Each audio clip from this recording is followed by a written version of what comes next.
Le jardin archéologique fait surface, place Saint-Étienne, à l'emplacement des vestiges du baptistère Saint-Jean. Objectif : redonner toute sa place à l'histoire tardo-antique et médiévale en s'appuyant sur le savoir-faire d'entreprises locales et l'utilisation de matériaux nobles.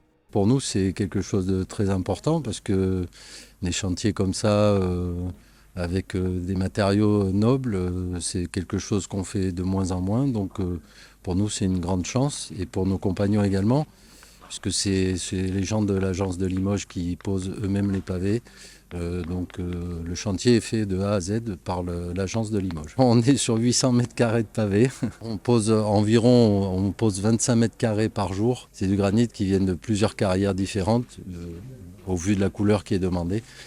Donc c'est des grains différents et des couleurs différentes. Il y a 3 couleurs différentes, voilà, avec des pourcentages différents également. C'est un panachage qui nous a été ordonné par rapport à un pourcentage.